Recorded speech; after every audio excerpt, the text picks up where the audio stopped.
suis heureux d'être ici, parce que ici, c'est Strasbourg. Allez. Et que c'est une ville qui s'est libérée. C'est une ville qui s'est libérée. Elle s'est libérée de quoi?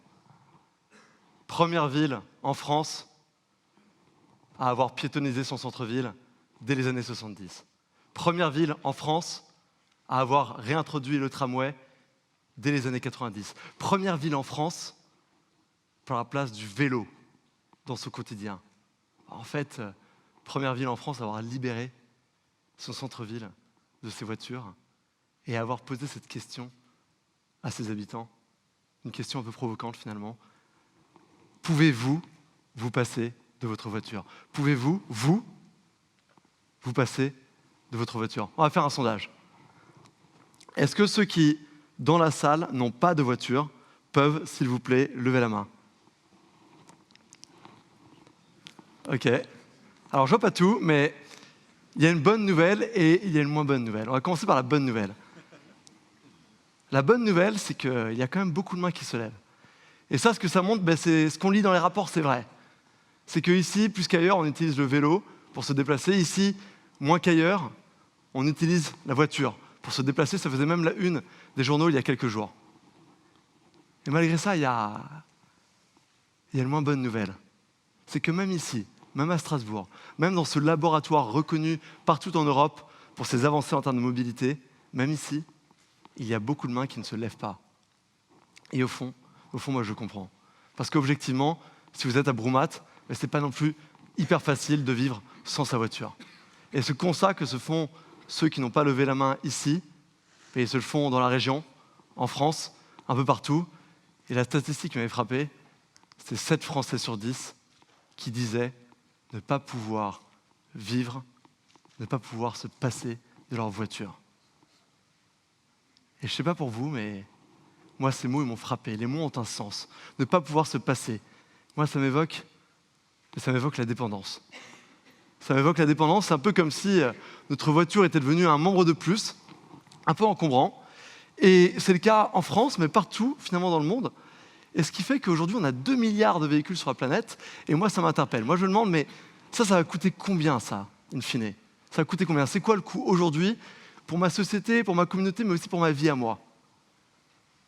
Et le premier coup, c'est évidemment ce qui se produit quand on l'utilise, cette voiture.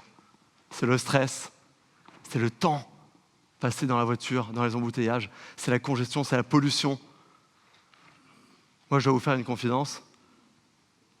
J'ai toujours été très sensible aux enjeux environnementaux, mais finalement, je me suis rendu compte récemment que c'était un peu conceptuel, mon approche.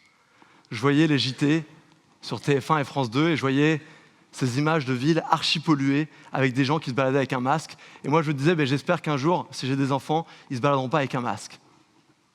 C'est un peu comme ça que je l'approchais. Mais au fond de moi, il y avait une petite voix qui me disait, t'inquiète Alex, t'es en France. Et c'est pas ici et maintenant que l'urgence, elle est prégnante. C'est bon. Et j'en parlais avec un ami, parce que lui aussi, il avait un peu cette approche conceptuelle, et il a arrêté de l'avoir de façon conceptuelle le jour où il a déménagé. Il vivait boulevard Magenta, en plein Paris, à quelques minutes à pied de la gare du Nord. Très embouteillé, pour ceux qui connaissent. Et il avait déménagé en banlieue, à Boulogne. Il me dit, tiens, c'est marrant, parce que, comme par hasard, du jour au lendemain, j'ai plus besoin d'emmener mes enfants chez le médecin 3 fois par mois. Comme par hasard, du jour au lendemain, je suis plus si fatigué quand je rentre après le boulot, et j'ai un peu d'énergie pour faire des choses quand je rentre du boulot.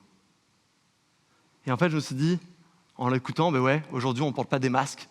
Là, ce soir, a priori, personne d'entre nous va porter des masques, mais pourtant, c'est bien ici et maintenant et dans nos corps qu'on voit les premiers effets.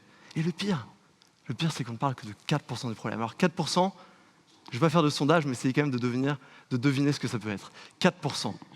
4%, c'est le taux d'utilisation de notre voiture. On achète nos voitures, on dépense beaucoup, et on en parlera après, et on les utilise 1 heure par jour. 4%. Et les 23 autres heures, il faut bien en faire quelque chose de cette voiture. Alors on la gare. À Londres, c'est 20% de l'espace immobilier urbain qui est utilisé pour des places de parking. On va même construire des tours, alors ça c'est à Chicago, on va même construire des tours pour héberger les voitures. Et c'est de l'espace perdu, mais c'est aussi du temps perdu. C'est ce film dont vous avez loupé le début parce que, au lieu d'être confortablement installé dans votre fauteuil au cinéma, vous étiez au volant de votre voiture, à faire des ronds dans la ville, à chercher une place de parking. Et puisqu'on parle de coût, moi je vous propose de finir par l'addition. Et elle est salée.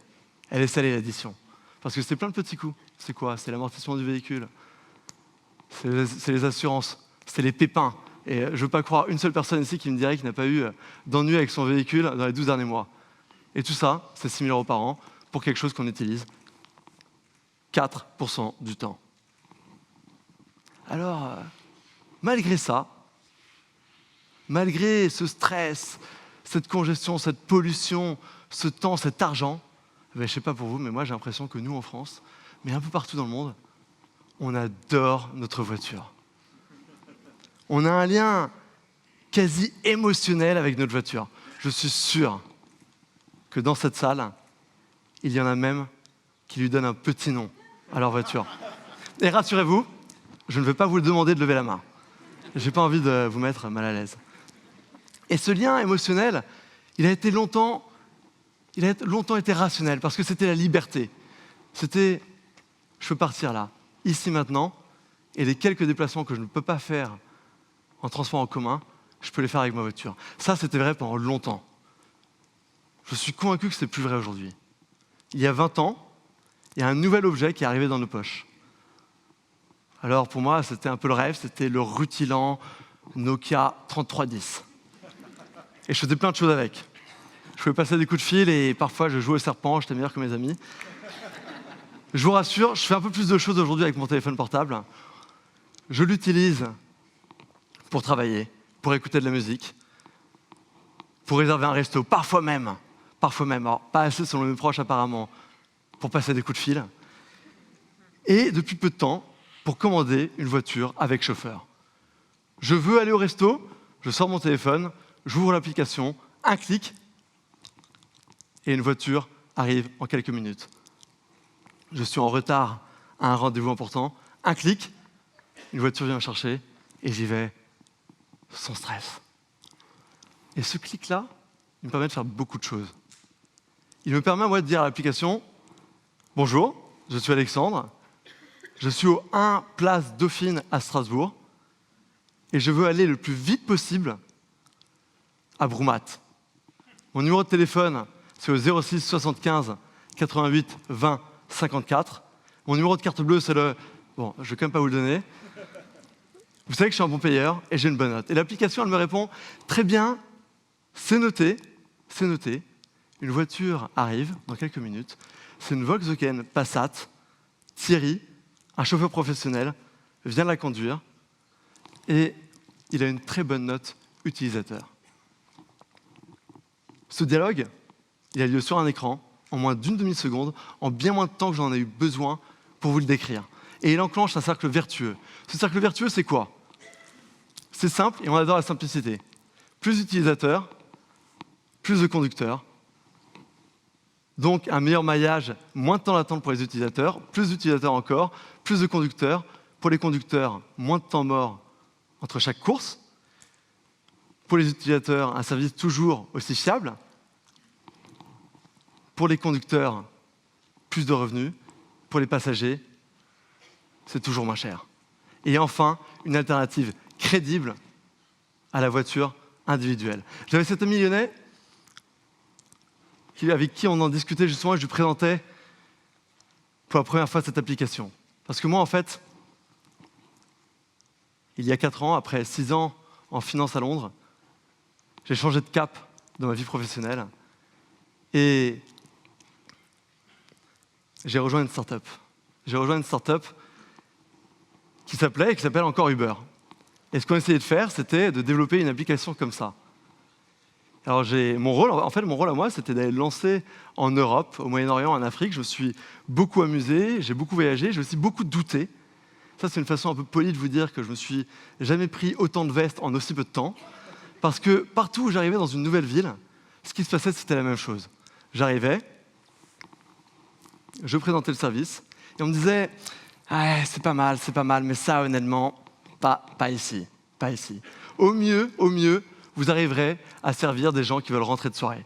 Et c'est vrai qu'au début, c'était surtout un service qui parlait aux noctambules, pour ceux qui voulaient rentrer de soirée. Et progressivement, plus que ça. Il y en avait qui l'utilisaient pour déménager, qui l'utilisaient pour aller chez le médecin, qui l'utilisaient pour emmener leurs enfants à l'école. En fait, ils l'utilisaient tout simplement comme ils utilisaient leur propre voiture à eux. Pour revenir sur cet ami lyonnais, il m'expliquait justement que lui, il avait planté sa voiture. Alors heureusement sans dommage corporel. Et il me disait, tu vois, j'ai fait les calculs. Au fond, j'ai pas besoin d'en racheter une. J'ai pas besoin d'en racheter une parce que les transports en commun, ça fait 80% des déplacements. Et pour les 20% restants, je commande une voiture avec chauffeur un jour. L'autre jour, je loue la voiture d'un particulier. Le troisième jour, je partage un trajet un peu longue distance. Et finalement, je m'en tire très bien. Il me disait, mais Alex, fais-toi cette liste. Fais-toi cette liste de tous les trajets où tu penses que tu as besoin de ta voiture. Je me suis fait cette liste. Et encore aujourd'hui, je n'en ai pas trouvé une seule de ces occasions où ce téléphone portable, ça ne fait pas l'affaire. Je n'en ai toujours pas trouvé une seule. Là, récemment, j'emménageais dans mon nouvel appart avec ma femme au métro Blanche à Paris. On veut déménager nos meubles.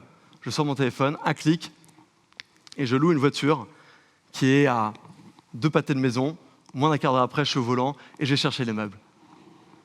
Je vais au mariage d'un bon ami d'école il y a 3 mois. C'est à 100 km de Paris. Je vais à Orléans. À Orléans, il y a quelqu'un qui m'attend sur le quai de la gare, c'est Eric. Eric, c'est qui? Eric, c'est un particulier que j'ai rencontré par un site de location de particulier à particulier. Il a des super notes de la part des gens qui ont loué sa voiture. Sa voiture, elle coûte vraiment pas grand-chose. Et en plus, il est hyper souple. Il m'attend à la gare.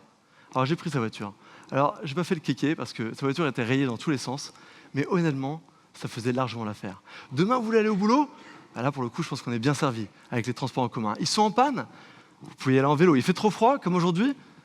Vous pouvez commander une voiture avec chauffeur. C'est trop cher, mais cette voiture avec chauffeur, vous pouvez la partager avec un autre utilisateur. En fait, ce dont on s'est rendu compte chez Uber, c'est qu'il y avait beaucoup de trajets qui avaient lieu au même moment, sur le même trajet, et on s'est demandé, est-ce qu'on peut les partager? Est-ce qu'on peut les fusionner, ces trajets?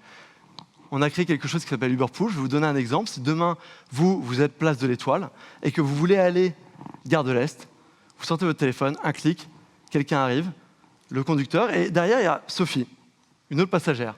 Elle ne veut pas aller à la gare de l'Est, elle veut juste aller à l'Opéra, mais c'est sur le chemin.